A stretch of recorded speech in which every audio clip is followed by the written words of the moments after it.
हूं आपके साथ दीपिका सिंह। चलिए शुरुआत करें खबरों की हेडलाइंस के साथ। प्रधानमंत्री मोदी का जयपुर दौरा, धानाक्या में पंडित दीनदयाल उपाध्याय स्मृति स्थल में करेंगे पुष्पांजलि अर्पित, जनसभा को करेंगे संबोधित। सोशल मीडिया पर किया पोस्ट, कार्यकर्ता ही बीजेपी की सबसे बड़ी ताकत।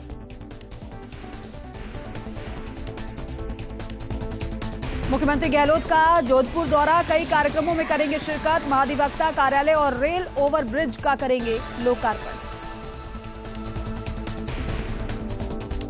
प्रदेश मुख्यालय में बीजेपी कोर कमेटी की बैठक, सीपी जोशी, वसुंधरा राजे, अरुण सिंह ने की शिरकत, राजेंद्र राठौड़, अर्जुन मेघवाल, गजेंद्र सिंह शेखावत भी रहे मौजूद। परिवर्तन संकल्प महासभा की व्यवस्थाओं समेत कई मुद्दों पर हुई चर्चा।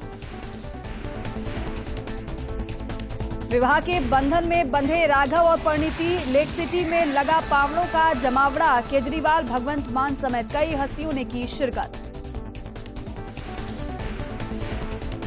भारत की ऑस्ट्रेलिया के खिलाफ शानदार जीत, 3 वनडे मैचों की सीरीज में भारत की 2-0 से अजय बढ़त, शुभमन गिल और श्रेयस अय्यर ने जड़े शानदार शतक। शुरुआत करेंगे मुख्यमंत्री अशोक गहलोत जोधपुर में राजस्थान हाईकोर्ट में नवनिर्मित महाधिवक्ता कार्यालय का लोकार्पण करेंगे। इसको लेकर तैयारियां की गई हैं। महाधिवक्ता महेंद्र सिंह सिंघवी ने व्यवस्थाओं का जायजा लेकर आवश्यक दिशा निर्देश दिए हैं। इस दौरान Boranada ACP Narendra Singh Devda, deputy solicitor general Mukesh Rajpurohit, अतिरिक्त महाधिवक्ता Sandeep Shah, Pankaj Sharma, Karan Singh Rajpurohit, Anil Gaur, Manish Vyas, Sudhir Tak, MA Siddiqui, court manager Prashant Bhardwaj सहित सरकारी अधिवक्ता, पीडब्ल्यूडी अधिकारी मौजूद रहे। सीएम अशोक गहलोत का सोमवार दोपहर 12:15 पर यहां पहुंचने का कार्यक्रम है। यहां वे 2 घंटे रुकेंगे। इसी दौरान सीएम महाधिवक्ता कार्यालय का उद्घाटन करने के साथ अधिवक्ताओं से भी मिलेंगे। लगभग 18 करोड़ की लागत से 3 मंजिला भवन को तैयार किया गया है। सीएम अशोक गहलोत इसका लोकार्पण करेंगे। कार्यक्रम में मुख्य अतिथि राजस्थान हाईकोर्ट के मुख्य न्यायाधिपति ऑगस्टिन जॉर्ज मसीह, वरिष्ठ न्यायाधीश विजय बिश्नोई सहित सभी न्यायाधीशों के अलावा राजस्थान हाईकोर्ट एडवोकेट एसोसिएशन के अध्यक्ष Ranjit Joshi, Rajasthan high court lawyers association के अध्यक्ष रवि भंसाली, अतिरिक्त महाधिवक्ता, राजकीय अधिवक्ता सहित बड़ी संख्या में अधिवक्ता मौजूद रहेंगे। एक अपना आप में इंडिया के अंदर जो सबसे बहुत ही आलीशान भवन है उच्च न्यायालय का, उसी तरह से आलीशान जो भवन बना है महाधिवक्ता, जिसमें समस्त राज्य के अधिवक्ता और अतिरिक्त महाधिवक्ताओं सबों के चैम्बर्स, पूरे कार्यालय जो बनाए गए हैं वह पूर्णतया पूरी नई तकनीक के साथ में और नई टेक्नोलॉजी के साथ में, इवन दो पेपरलेस जो कोर्ट की परिकल्पना है उसके आधार पर उसको भवन को तैयार किया गया है, जिसको लेकर अधिवक्ताओं में बहुत ही ज़्यादा खुशी की लहर है और सब ऑनरेबल सीएम साहब का धन्यवाद और आभार ज्ञापित कर रहे हैं। और रेलवे ने अपने लाइसेंस धारक खाद्य विक्रेताओं को ट्रेनों और रेलवे स्टेशनों पर बेहतर साफ सफाई रखने, रेल यात्रियों को उच्च गुणवत्ता वाली खाद्य सामग्री बिक्री के लिए उपलब्ध कराने के निर्देश दिए हैं। भारतीय रेलवे की ओर से मनाए जा रहे स्वच्छता पखवाड़े के अंतर्गत स्वच्छ आहार दिवस पर उत्तर पश्चिम रेलवे के जोधपुर मंडल प्रशासन ने ट्रेनों की पेंट्री कारों, रेलवे स्टेशनों पर स्थित रिफ्रेशमेंट रूम, फूड प्लाजा, खाद्य पदार्थों की ट्रॉलियों व अन्य खानपान इकाइयों का सघन निरीक्षण किया और विक्रेताओं को निर्धारित मानकों की कड़ाई से पालना को कहा है। जोधपुर मंडल के डीआरएम पंकज कुमार सिंह ने खुद जोधपुर रेलवे स्टेशन पर खाद्य पदार्थों की समस्त इकाइयों का गहन निरीक्षण किया। स्टेशन परिसर, कैंटीन व स्टॉलों पर स्वच्छता की दृष्टि से खाद्य विक्रेताओं को विशेष उपाय बरतने के निर्देश दिए हैं। उन्होंने रेलवे स्टेशन के विभिन्न प्लेटफॉर्म स्थित कैंटीन व खाद्य पदार्थों की ट्रॉलियों का निरीक्षण किया और बिक्री के लिए उपलब्ध खाद्य वस्तुओं की गुणवत्ता की जांच की। इस दौरान उन्होंने कहा कि विक्रेता इस बात का विशेष ध्यान रखें कि अपनी स्टॉलों पर अवधि पार सीलबंद वस्तुओं की कतई बिक्री ना करें। इसके अलावा उन्होंने सूर्यनगरी एक्सप्रेस के जनरल कोचों में जाकर यात्री सुविधाएं जांची। स्वच्छता पखवाड़े के तहत ट्रेनों की पेंट्री कारों के ऑनर को खाद्य वस्तुओं के निर्माण के दौरान गुणवत्ता से जुड़े मानकों के साथ कोई समझौता नहीं करने के लिए निर्देशित किया है। पखवाड़े के दौरान रेलवे ने खाद्य इकाइयों से जुड़े लाइसेंस शुदा वेंडर्स को साफ सुथरा रहने, अपनी ट्रॉली अथवा कैंटीन को स्वच्छ रखने, निर्धारित यूनिफॉर्म पहनकर काम करने और साथ ही साथ यात्रियों के सरल व्यवहार करने के भी निर्देश दिए गए हैं। चुरू की दूधवा खारा थाना पुलिस ने डकैती की योजना बनाते सोडा गैंग के 5 शातिर बदमाशों को गिरफ्तार कर लिया। साथ ही साथ बदमाशों से 4 पिस्टल, 11 मैगजीन और 54 कारतूस सहित कार बरामद की गई है।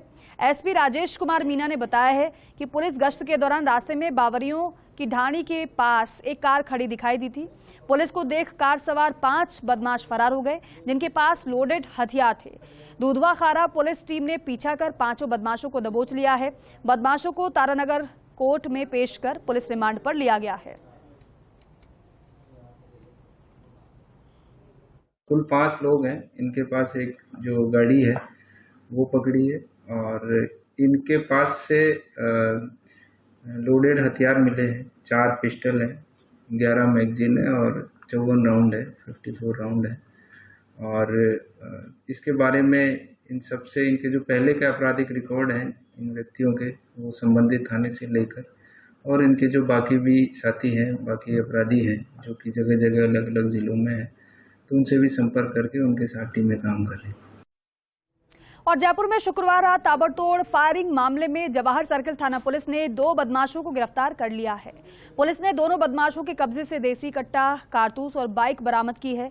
पुलिस फरार बदमाश की तलाश कर रही है।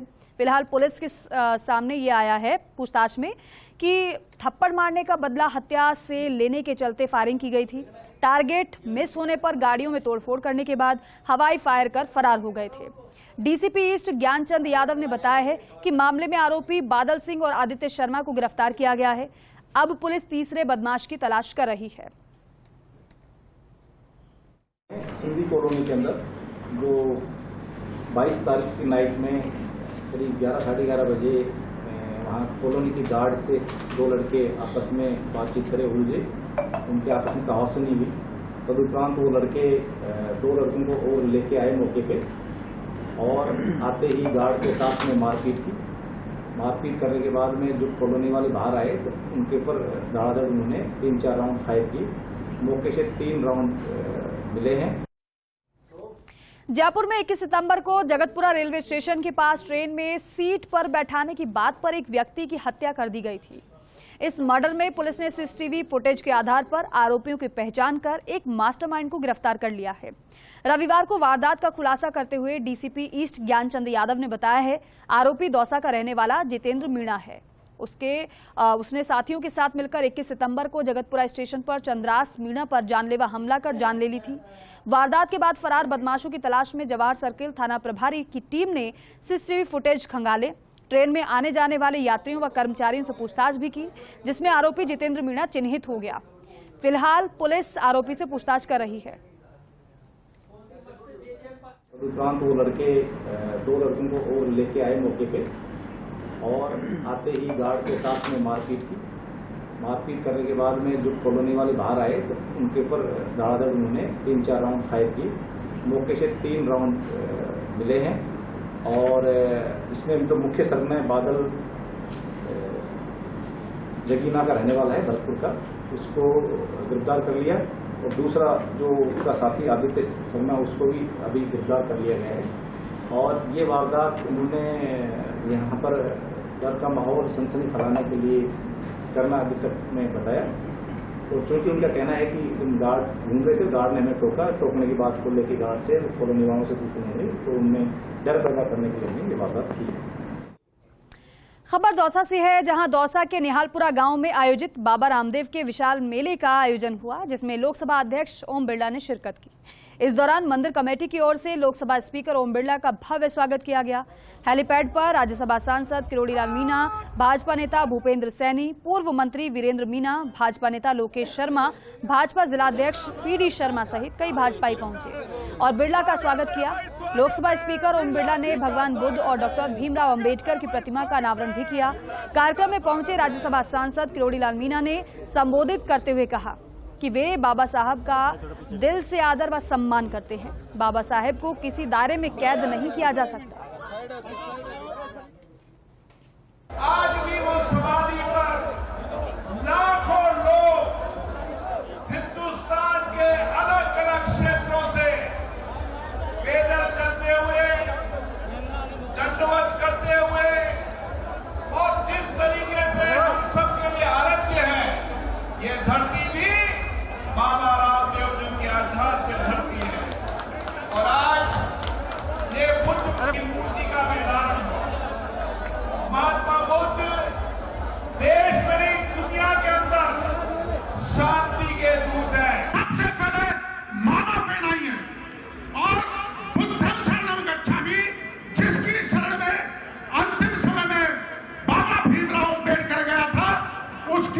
उस बुद्ध की प्रतिमा का अनावरण करने का काम किया है तो हमारे स्पीकर ओम बिरला ने किया। खबर बीकानेर से है, जहां ऊर्जा मंत्री भंवर सिंह भाटी गाड़वाला गांव पंचायत मुख्यालय पर विकास कार्यों का लोकार्पण और शिलान्यास करने पहुंचे। ऊर्जा मंत्री गाड़वाला फाटा से स्वयं ट्रैक्टर चलाकर ट्रैक्टर और गाड़ियों के काफिले के साथ गाड़वाला पहुंचे। ऊर्जा मंत्री भाटी का ये दौरा चुनावी रंगत में दिखाई दिया। गाड़ियां और ट्रैक्टरों के काफिलों को देखकर लगा कि ऊर्जा मंत्री ने अपने चुनावी दौरों की शुरुआत कर दी है। ग्रामीणों ने ऊर्जा मंत्री का इसी बात को लेकर भव्य स्वागत किया और अभिनंदन किया। ऊर्जा मंत्री के काफिलों के रास्ते में क्योंकि ग्रामीणों ने गांव में विकास कार्य करवाने पर पुष्प वर्षा कर उनका भव्य स्वागत किया। कोलायत विधानसभा क्षेत्र में राजस्थान की कांग्रेस सरकार के द्वारा पिछले 4.5 सालों में हुए विकास कार्यों ने अपना एक कीर्तिमान बनाया है। विधानसभा क्षेत्र की हर पंचायत में दर्जनों से अधिक काम हुए हैं, करोड़ों रुपए का बजट आया है। आज गाड़वाला ग्राम पंचायत में एमएलए कोटे से भी 15 लाख रुपए की लागत से स्पोर्ट्स कॉम्प्लेक्स बनाया गया, उसके इक्विपमेंट्स का आज उद्घाटन किया गया। विद्यालय की 4 दीवारी का गेट का 15 लाख रुपए का उद्घाटन किया गया और उसके साथ साथ गाड़वाला गांव में 33 केवी का नया एक और जीएसएस बनाया जाएगा, जिसका आज शिलान्यास किया गया है। भाजपा प्रदेश अध्यक्ष और चित्तौड़गढ़ सांसद सीपी जोशी मेवाड़ के दौरे पर रहे। उन्होंने उदयपुर से चित्तौड़गढ़ तक वंदे भारत ट्रेन से सफर किया। सीपी जोशी ने वंदे भारत ट्रेन को चित्तौड़गढ़ रेलवे स्टेशन से हरी झंडी दिखाकर जयपुर के लिए रवाना भी किया। इस दौरान सीपी जोशी ने फर्स्ट इंडिया से खास बातचीत में वंदे भारत ट्रेन देने के लिए मेवाड़ की जनता की ओर से प्रधानमंत्री का आभार जताया। साथ ही साथ कांग्रेस पर हमला भी बोला। सीपी जोशी से बात की सहयोगी पीके अग्रवाल। वंदे भारत ट्रेन निश्चित तौर पर आज मेवाड़ को मिली है और जिस तरह से चित्तौड़गढ़ पहुंची है, स्वागत हुआ है। हमारे साथ में सांसद सीपी जोशी, जानने की कोशिश करेंगे बड़ी सौगात कैसे देखते हैं आप इसे? देखिए, बहुत ऐतिहासिक सौगात इस क्षेत्र के लिए, चूंकि टूरिज्म डेस्टिनेशन है और यहाँ यात्रियों के लिए, लोगों के लिए, छात्रों के लिए, सबको एक स्थान से दूसरे स्थान पर जाने के लिए बहुत कम समय में अच्छी सुविधाओं वाली एक व्यवस्था मिल गई। और मैं सोचता हूँ, जब उदयपुर अहमदाबाद की ट्रेन चली थी चित्तौड़ से, तो उस दिन मैंने कहा था कि बहुत जल्दी वंदे भारत ट्रेन का सौगात भी यहाँ मिलेगी। तो आदरणीय आज प्रधानमंत्री जी को विशेष रूप से आभार प्रकट करते हैं कि आज पूरे देश भर में 9 वंदे भारत ट्रेन की शुरुआत दी है। तो निश्चित रूप से इस क्षेत्र के लोगों के लिए बहुत अविस्मरणीय है। और 9 वर्षों में जो काम हुए हैं, चाहे दोहरीकरण हो, चाहे नई रेलवे लाइन हो, चाहे विद्युतीकरण हो, चाहे अमृत स्टेशन हो, चाहे वर्ल्ड क्लास स्टेशन हो, चाहे नई ट्रेनें चलनी हो, वो कल्पना से परे हैं। इन पूरे राजस्थान की जनता की ओर से पीएम साहब का बहुत बहुत धन्यवाद है। सौगातें उस दौर में मिल रही हैं जब विधानसभा चुनाव सर पर है और इसी साल में विधानसभा चुनाव होने हैं। क्या देख रहे हैं, इन्हें विधानसभा चुनावों से जोड़ के देखा जाए? विधानसभा चुनाव के दिन आप ये देखिए कि मावली से बड़ीसाड़ी रेलवे लाइन कब शिलान्यास हुआ, उसको पूरा भी कर दिया, आज रेल चल रही है। बड़ीसाड़ी से नीमच लैंड एक्विजिशन का काम पूरा हो गया, नई रेलवे लाइन चलने वाली है। मावली से नाथद्वारा मारवाड़ के लिए वो काम हो गया।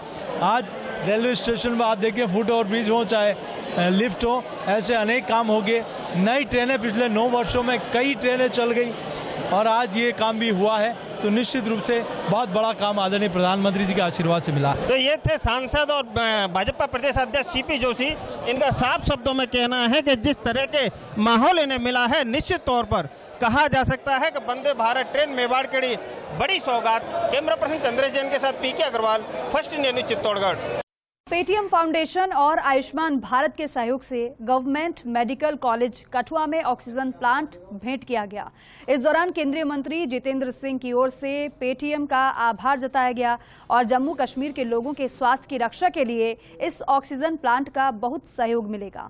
इसके लिए पेटीएम के न्यू दिल्ली पेटीएम फाउंडेशन के हेड के पराशर ने इस नेक काम में फाउंडेशन का सहयोग देकर पेटीएम गर्व महसूस कर रहा है। वहीं फाउंडेशन इस तरह के सहयोग के लिए हमेशा तैयार है। केंद्रीय मंत्री जितेंद्र सिंह और न्यू दिल्ली पेटीएम फाउंडेशन के हेड के पराशर से खास बातचीत की हमारे सहयोगी ने। पहली बार जम्मू कश्मीर में Tata memorial centre cancer hospital Mumbai के सौजन्य से एक यहां पर फैसिलिटी कायम की जा रही है। शुरुआत में पैलिएटिव और कीमोथेरेपी, आने वाले समय में रेडिएशन और फिर आगे चल करके जैसे कुछ एक स्थानों पर हमने पोस्ट डॉक्टरल DMCH कोर्सेज भी शुरू किए, उसके ऊपर भी विचार किया जाएगा, योजना बनाई जाएगी। और कठुआ का ये महत्व रहेगा कि ये एक भौगोलिक दृष्टि से एक ऐसा स्थान है कि जिसके साथ 3 क्षेत्र जुड़ते हैं, हिमाचल प्रदेश भी, पंजाब भी, जम्मू कश्मीर भी। और प्रतिदिन हमारे पास बड़ी भारी संख्या में इस तरह की फोन कॉल्स आया करती थी कि साहब मरीज कैंसर का है, उसको ले जाना है अस्पताल में, एम्स में व्यवस्था कर दीजिए, या टाटा में व्यवस्था कर दीजिए, या दाखिल हो गया तो उसके रहने की व्यवस्था नहीं है। और उसको देखते हुए, और आज जैसे क्या आपने देखा भी है कि प्रधानमंत्री मोदी जी के नेतृत्व में अफोर्डेबल एक्सेसिबल हेल्थ केयर उपलब्ध करवाने की एक हमने संकल्प भी किया है। LG साहब ने सेक्रेटरी मेडिकल हेल्थ को मेरा पत्र फॉरवर्ड किया और उन्होंने मेरे को बताया कि कठुआ में नहीं है, आप दे दीजिए, अभी मेडिकल कॉलेज यहाँ आ रहा है तो उसमें बहुत काम आएगा। तो उस तरीके से ये हुआ, तो हमने मेडिकल कॉलेज को दिया है, क्योंकि एक ऑक्सीजन की कमी कभी भी हो सकती है। दूसरा, इनको जो सिलेंडर यूज करने पड़ते हैं, अब क्योंकि ये सीधी पाइपलाइन डल गई है तो ऑक्सीजन सिलेंडर टैंक में रहेगी और वहां से पाइप के थ्रू बेड टू बेड चली जाएगी, तो एक बहुत फैसिलिटी हो जाएगी, इकोनॉमिकल भी। सर, ये क्या कठुआ तक ही सीमित रहेगा या इसके आगे भी? ये जो है हमारे पास, हम कभी अभी हमने जैसा कि मैंने बताया था अपने स्पीच में कि हमने 4000 कंसंट्रेटर अभी तक दिए हैं 2-3 साल में कोविड के, और हमने 18 concentrator all over the country लगवाए हैं। और अभी हम 8 ऑक्सीजन प्लांट और लगवा सकते हैं, 125 ऑक्सीजन कंसंट्रेटर और दे सकते हैं। तो हमने इनसे रिक्वेस्ट करी है मेडिकल हेल्थ वालों से कि और कहीं जरूरत हो तो आप हमें बताएं। और ये 36 लाख का एक प्लांट आता है और सप्लायर हमारे ये खड़े, तो ये जो है हम जो है और भी देने को तैयार हैं। उदयपुर के वल्लभनगर से बड़ी खबर आ रही है। खेरोदा में प्लास्टिक कट्टे में बांधकर बालक को कुएं में डालकर हत्या की है। खेरोदा थाना क्षेत्र के रानी डुंगला गांव का ये मामला है। 9 वर्षीय अशोक पुत्र नानालाल मीणा की मौत हुई है। अज्ञात लोगों ने हत्या कर प्लास्टिक के कट्टे में शव व पत्थर डालकर कुएं में डाला है। ग्रामीणों की मदद से कुएं से शव को बाहर निकाला गया है। FSL टीम ने मौके से साक्ष्य जुटाए हैं। ग्रामीणों में भारी आक्रोश है। हत्यारे को जल्द पकड़ने की मांग ग्रामीण कर रहे हैं। उदयपुर जिले के खेरोदा थाना क्षेत्र का ये पूरा मामला, थानाधिकारी धनपत सिंह ने ये पूरी जानकारी दी है। हालांकि FSL की टीम को बुला लिया गया है जो कि साक्ष्य जुटा रही है। और देखिए, राजस्थान पर्यटन देश दुनिया में धूम मचाने को तैयार है। अगले 6 महीने पर्यटकों की भरमार रहने वाली है। राजस्थान पर्यटन 6 देशों में अपनी समृद्ध विरासत से दुनिया के लोगों को रूबरू करवाएगा। देश में भी 19 अलग अलग इवेंट होंगे, जहां पधारो महारे देश की स्वर लहरियों से पावनों को न केवल राजस्थान आने का न्योता दिया जाएगा, बल्कि राजस्थान पर्यटन के पारंपरिक और नवीन उत्पादों से भी रूबरू कराया जाएगा। इसका मकसद सिर्फ एक है कि अगले 6 महीने में 10 करोड़ पर्यटक। देखिए खास रिपोर्ट। राजस्थान पर्यटन के क्षेत्र में गुलजार होता जा रहा है। दिनों दिन पर्यटन की ओर एक बार फिर पर्यटकों का रुझान बढ़ने लगा है। पिछले वर्ष जहां प्रदेश में 10 करोड़ 87 लाख पर्यटकों का आगमन हुआ, वहीं इस बार ये रिकॉर्ड टूटता नजर आ रहा है। इस वर्ष पहले 6 महीने में प्रदेश में 6 करोड़ 62 लाख पर्यटक आए हैं। खास बात यह है कि वर्ष के पहले 6 महीने में अधिकांश समय पर्यटन के लिहाज से ऑफ सीजन होता है। ऐसे में उम्मीद की जा रही है कि जुलाई से दिसंबर तक के 6 महीने में पर्यटकों का आंकड़ा 14 करोड़ तक जा सकता है। दरअसल अक्टूबर से 31 मार्च तक राजस्थान पर्यटन 6 विदेशी मार्ट और 19 घरेलू पर्यटन इवेंट्स में शिरकत करेगा।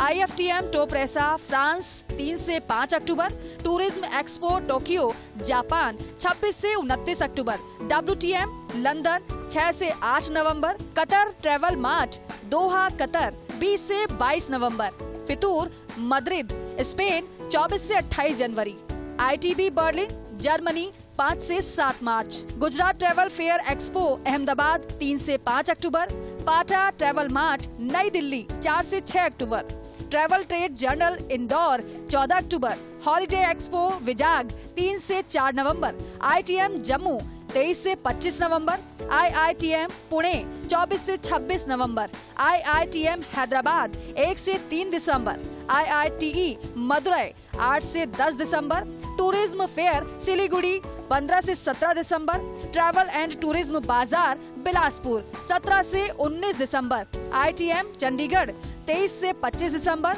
हॉलिडे एक्सपो कोयम्बटूर 5 से 7 जनवरी, IITM कोच्चि 19 से 21 जनवरी, IITE नागपुर 26 से 28 जनवरी, OTM मुंबई 8 से 10 फरवरी, ट्रैवल एंड टूरिज्म बाजार कोलकाता 1 से 3 फरवरी, SATTE ग्रेटर नोएडा 22 से 24 फरवरी, ITM गोवा 1 से 3 मार्च, ITM भोपाल 15 से 17 मार्च। विदेश में राजस्थान पर्यटन यूं तो पहले से ही अपना परचम लहरा चुका है, लेकिन कोरोना के बाद राजस्थान एक सुरक्षित प्रदेश के तौर पर उभरा है।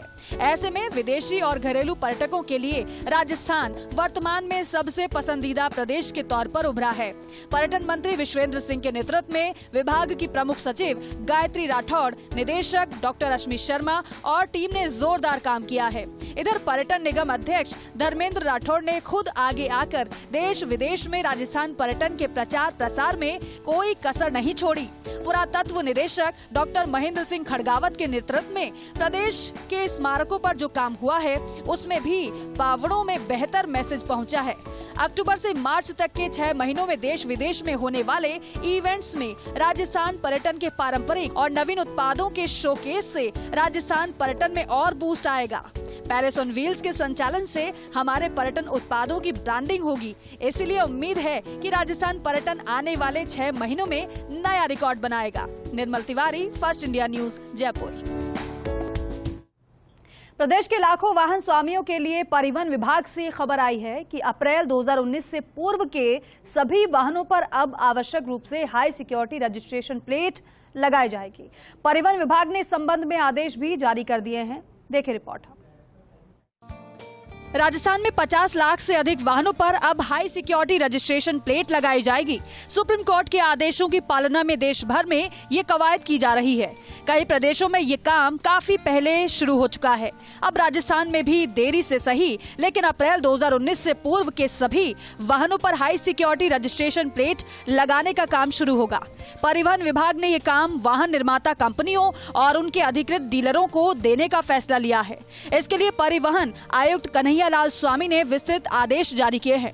प्रदेश में रजिस्टर्ड वाहनों पर हाई सिक्योरिटी रजिस्ट्रेशन प्लेट नहीं होने के कारण वाहन स्वामियों को काफी परेशानी का सामना करना पड़ रहा था, लेकिन अब ऐसे वाहनों पर HSRP लगने के बाद इन वाहन स्वामियों को काफी राहत मिलेगी।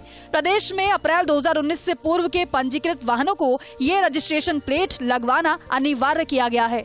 ऐसा नहीं करने वाले वाहनों के RTO और DTO कार्यालय में पुराने वाहनों के पंजीयन, नवीनीकरण, हस्तांतरण, पता परिवर्तन, फिटनेस नवीनीकरण जैसे काम नहीं हो सकेंगे। हाई सिक्योरिटी रजिस्ट्रेशन प्लेट लगाने की प्रक्रिया को अधिक प्रभावी और पारदर्शी बनाने के लिए परिवहन विभाग की ओर से ऑनलाइन पोर्टल विकसित किया जाएगा। इस पोर्टल के माध्यम से ही वाहनों पर ये प्लेट लगाई जाएगी। हाई सिक्योरिटी रजिस्ट्रेशन प्लेट लगाने के लिए जो पोर्टल विभाग तैयार करेगा, उस पर जमा राशि करने के बाद वाहन स्वामी को स्लॉट का चयन करना होगा। निर्धारित दिनांक पर स्लॉट के अनुसार अधिकृत डीलर के परिसर में जाकर वहां से प्लेट लगवाई जा सकेगी। परिवहन विभाग की कोशिश है कि प्रदेश में जल्द ही अधिक से अधिक वाहनों पर ये रजिस्ट्रेशन प्लेट लगाई जा सके। इसके लिए विभाग ने समय सीमा भी तय कर दी है।